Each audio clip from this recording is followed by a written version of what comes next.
नुआ वर्ष पर पिकनिक प्लानिंग नारे चली कला कारनामार हेला पर्दाफाश।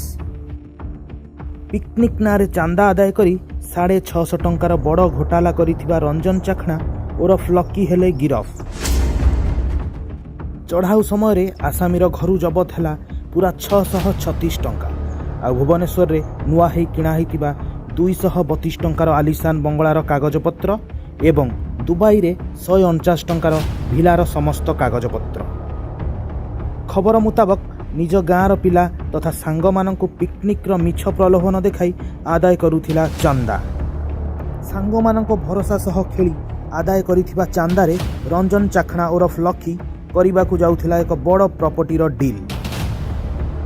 आपण मैंने जानिथिबे एबे जो घटनाटी घटी कि पिकनिक चांदा आदाय ना हेइतिबा बड़ घोटालार मुख्य आसामी रंजन चाखणा ओरफ लकी को धोखाधड़ी मामला रे आईपीसी धारा 32/36 रे आमे गिरफ करिचु। बड़ कथा हला आम टीम रेड टाइम रे आसामीर घरू 669 टंकार नगद कैश, दुबई 159 टंकार एक भिला एवं भुवनेश्वर रे 299 टंकार आलिशान बंगलार कागजपत्र जबत करिचु। तदंत समय रे आमे जानिबाकु पाइछु कि आसामी रंजन चाखणार पॉलिटिकल कनेक्शन रहिछि। तथापि आमे आपण मानकु कथा दउछु कि तदंत निरपेक्ष भाव जारी रहिबो और जबत समस्त चांदा समस्तଙ୍କୁ फेराई दिया जिवो। धन्यवाद।